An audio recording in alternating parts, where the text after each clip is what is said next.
Welcome back to another one and done. The first was Voyagers. That was our debut. Bat's breath. In that, Joe, we made some recommendations of other possible one and dones. And if you remember, 1899 was one of them. And I've never seen that until screening it for this discussion. I was blown away. I'm looking forward to discussing it with you. Yeah, me too. If I was going to do a quick pitch of this show, I think I would say Love Boat meets Lost. But if Love Boat didn't suck. And if Lost didn't suck.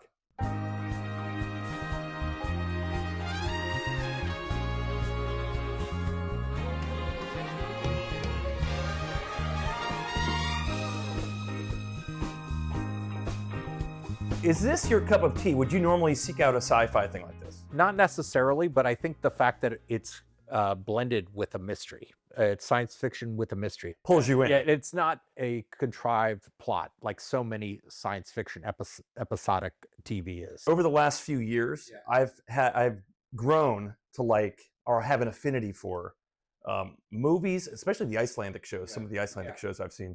Shows that have mystery, but the mystery unravels with sort of a supernatural sci-fi element. But the mystery is key. There will be spoilers in this. We'll give you a fair warning. There will be spoilers. Where is my brother? He was on the Prometheus. I found out what you were doing on these ships. What if I remember? What have you got to my memory? Wake up. Spoiler alert. I love the fact that it's historical. I like that you're in the past, 1899, obviously, but I also like that you're instantly, pretty early on, you're introduced to the mystery of this missing ship called the Prometheus. Their ship, the main ship that the passengers are on, is called the Cerberus, but which is the Greek spelling for Cerberus, which was the three-headed dog that guarded hell. You're meeting the various passengers and crew, and you think they're just going from Southampton to New York, and it's going to be all swell. That's the mystery that you're immediately introduced to. What's going on with this missing ship? It's been gone for 4 months. This ship is going to find the Prometheus because it's been sighted. I want to touch on the makers of this show. They did Dark. I am not going to think of Lost when I think of mystery meets supernatural. I'm going to be thinking of a good show that knows how to actually write it all out, maybe outline it before you film a few seasons of it. You've not seen all of Dark. I watched the first season. I want to go back to watch it, but it's so involved. I needed a little bit of a break. It is 3 seasons long. So lots of characters, but lots of time to evolve these character arcs with great writing. They would have done the same deal here if they were allowed to do 3 seasons. Why weren't they allowed to do 3 seasons, Joe? I think it's interesting. You look at things that came out in Netflix, that was produced on Netflix and hit Netflix before the pandemic, like 2015 to 2020. They could have a slow build to an audience and develop and grow. Now I think that they release things if it's not automatically in the top 10. A hit. An automatic hit out the gate. They don't promote their algorithms. They're not really pushing things. If it's not a hit, the first season is basically a pilot. There was a show called I'm Not Okay With This. It came out, I think, right around the pandemic. Great show. It was very kind of dark and kind of dystopian. Carrie-like plot lines, telepathy, young teenage girl. And they canceled after 1 season. But I think they're just kind of like, they're just burning through things. And I think this was one of the early shows that was a victim to what Netflix was up to there. There are 8 languages in this, so this is a hard sell to a lot of American. 8 languages is a lot. So there's lines of dialogue where there's a lot of subtitles you need to follow. It was recommended watching the original English and with the English subtitles turned on because of the accents. That'll help. It's helpful. I think I watch most things with subtitles just because of my hearing. The stories of each crew member and passenger are just fascinating, and I think how we're kind of set up to like suspect certain characters or whatever. Yep. I don't want to spoil anything yet, but whatever your expectations, the rug is pulled out from under you. Have we met before? You look somehow familiar. I don't think so. So diving into the cast, we have our leading lady. Emily Beecham Plays Mora. She's done a bunch of stuff. Probably most notably, she was in the Coen brothers' Hail Caesar. Hail Caesar. It seems Allegra's a no-show, which is simply a bore. Wake up. There's the captain of the ship, played by Andreas Pitchman. a lead that was in Dark. You know, I love him in this, and I love him in Dark. Perfectly cast for like both of these. Wake up. Aaron Barnard plays Daniel. He's really good. Daniel was also in Peaky Blinders. He played a doctor in like the 6th season, I think. Wake up.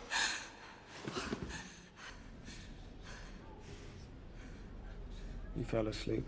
Daniel's pretty key. He's a great character in terms of the evolution, that what you learn about him and what that how that ties to the much bigger plot. For a number of episodes, I viewed Daniel with a lot of suspicion. He just seemed like this really dark figure. And it wasn't until the second to last episode, you're like, there's actually a lot more here, you know, like the connections he has. He was one of my favorite characters. You also meet the mystery boy. As children actors go, this kid's fine. Yeah. And he didn't talk much, which is good. Which is also good. It's definitely not a crazy big ensemble.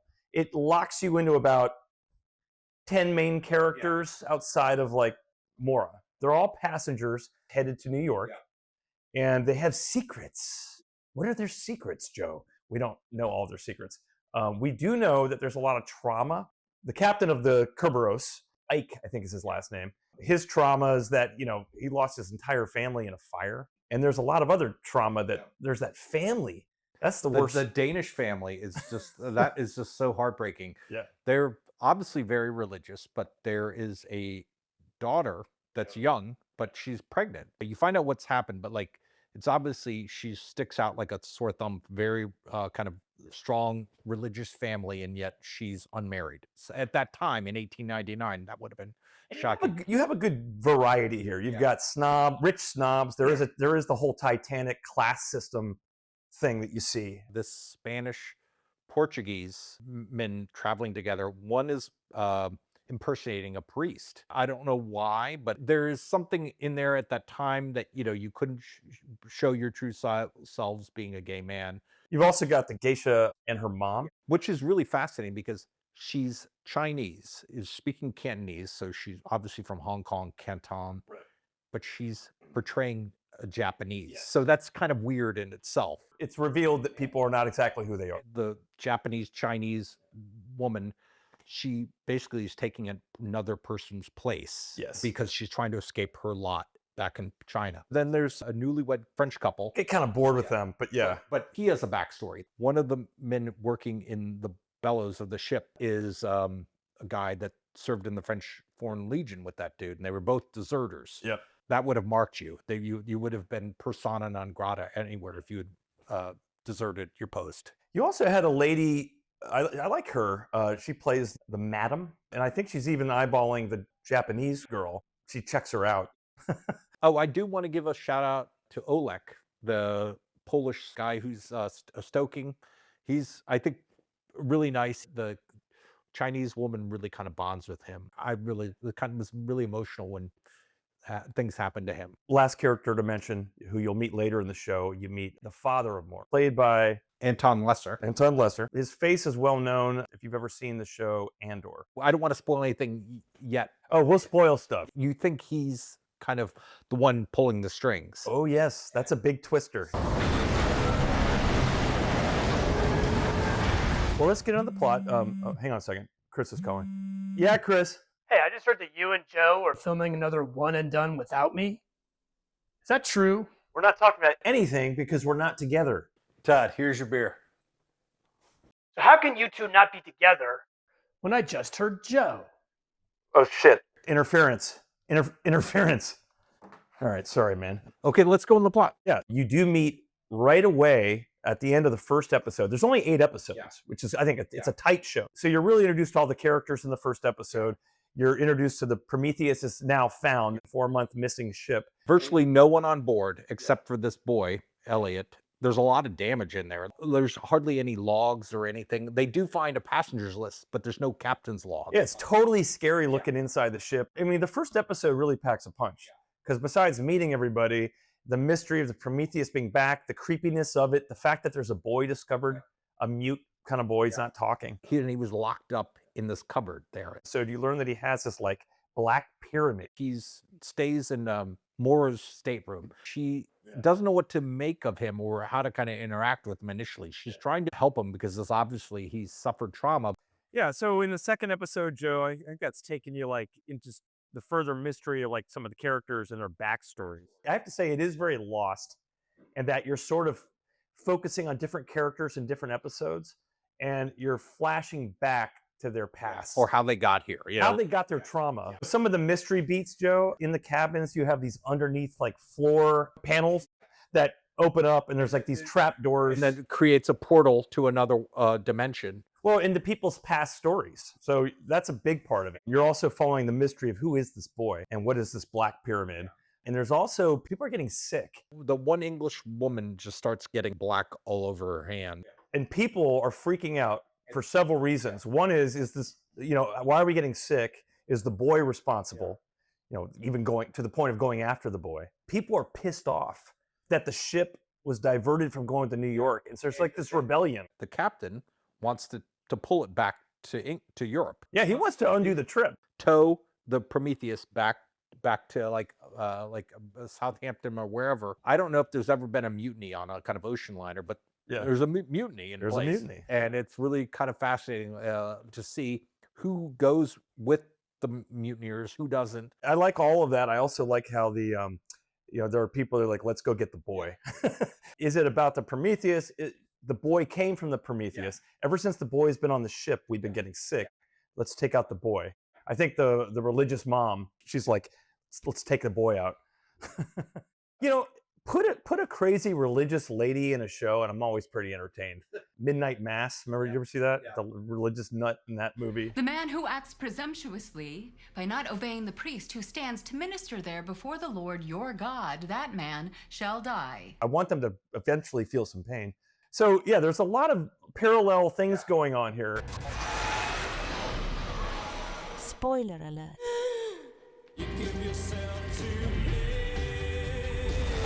All of a sudden, the Prometheus disappears. Yeah, so I mean, this is where you get into some.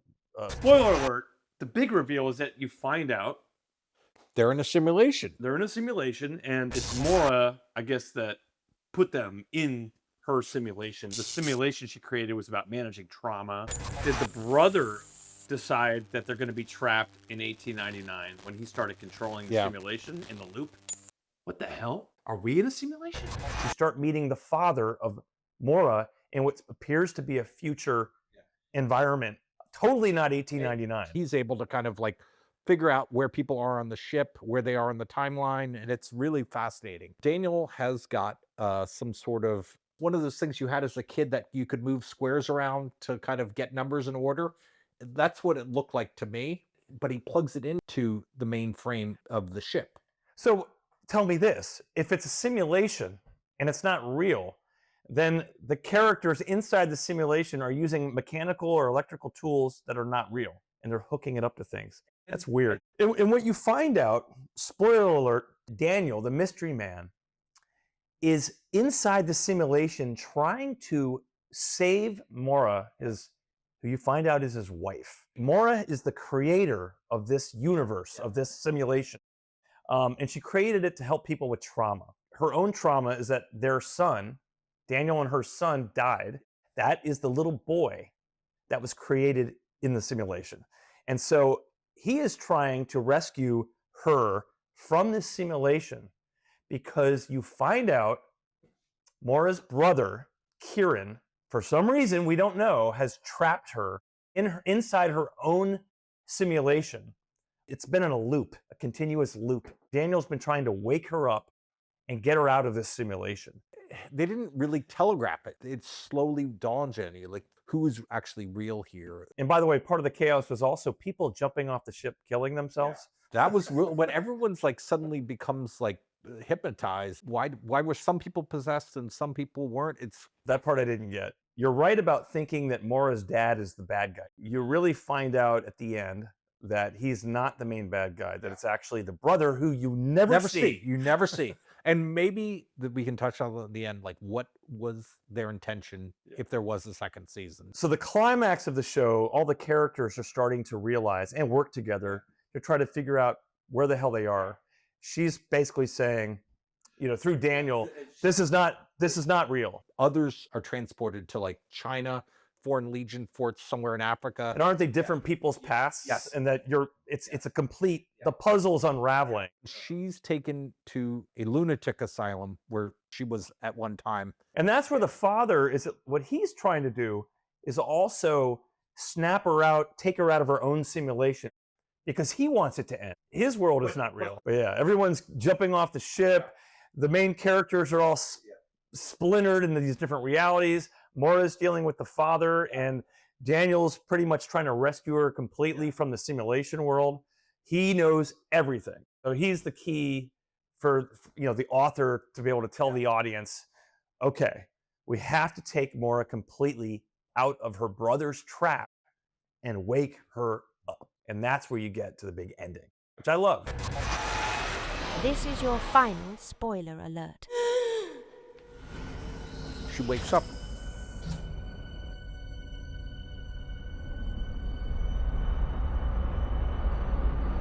It's a spaceship. Everyone else is kind of like is sleeping in stasis around her. They're like in pods. They're all kind of in stasis, sleeping.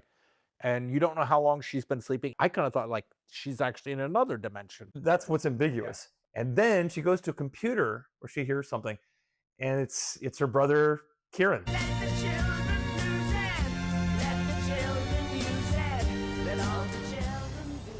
It's 2099. So it's 200 years later. You're on a spaceship. The spaceship is called the Prometheus, and they show that in outer space. But is it reality? That's what I felt. I think they were setting something up like it's a false reality she's come to. It's a great cliffhanger. Yeah. And I'm sorry that Netflix did not renew it for another season, because I want to know what the mystery is, the further mystery is. What is the biggest unknown that we're left with? And I think it's not having any clue of what her brother Kieran's motivation is. Why did he want to trap her in her own simulation world? He was on the Prometheus. By the way, at this point, we're just going to sound like CNN correspondents, just guess at things that we don't really have any real answers to. So let's remember actually when CNN did something. R.I.P. Ted Turner. Yeah, so the only thing we can really do here is say what we think could happen.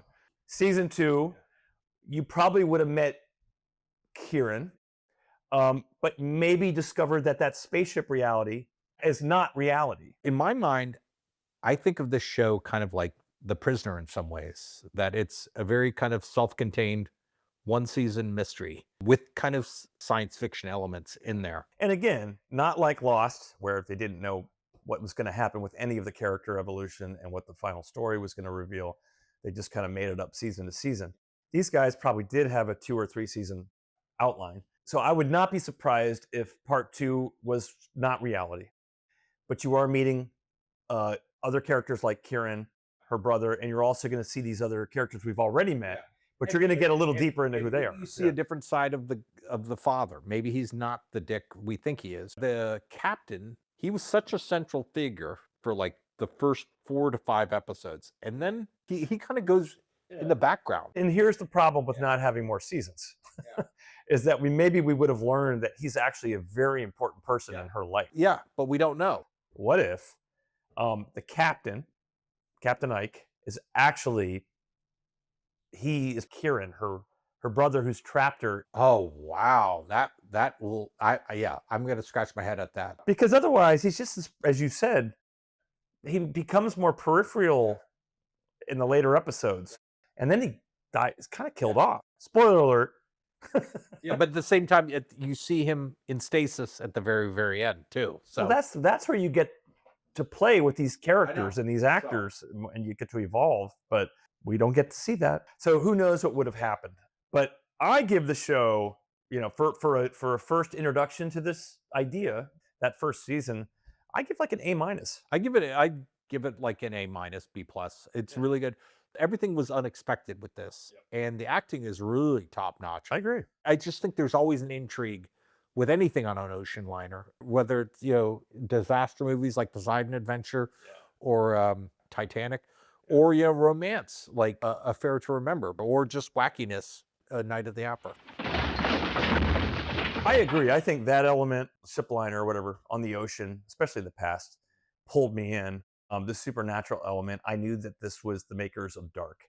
You will like watching the next 2 seasons of Dark. I watched it based on your say so, and I really enjoyed it. But like, I think sometimes there was a lot to kind of to wade through. The characters are much more realized if you keep watching the next season. But yeah, there it is. I think it's a great one and done. And if you guys have suggestions for like a one and done for us, we'd love to hear it. Please put in your comments. Freaks and Geeks is a great one. Chernobyl. If you include in one and dones the idea of it's designed to be one season and that's it. There might be a number of other Netflix ones, especially in their kind of model now. Pluribus, on the other hand, is designed to be 3 years. It's all written out, which is why the first season was so good. They got a commitment from Apple. Like, they're not going to just cancel it on them. Like Netflix, they're so impatient. They're not going to wait for something to kind of build. I mean, I'll at least say they went one season. I'm sure we could talk about some one and dones where they didn't let you even finish the first season. The only other thing to end. Oh, hang on, Joe. I think Chris is calling again. I'll have to make something up. Yeah, Chris. So yeah, I know for a fact that you guys are indeed filming another one and done without me on like Space 1999 or some shit like that. No, I'm outside weeding, and Joe's at Martha's Vineyard. So I have a question. How can you be weeding outside when you're clearly sitting in a chair inside? I don't know what's going on. Dude, I think I'm trapped in some kind of simulation. I was outside weeding, and then I hung up. Are these guys, the producers of Dark in 1899, are they going to do anything else? Someone needs to hire these guys. I think they are a talent. They're not hacks. They're doing something really unique. And we could certainly dive even deeper into the show if you wanted to. Matter of fact, why don't we do a part 2? Hey, let's do a part 2. All right. We will see you all next time when we do part 2 of 1899.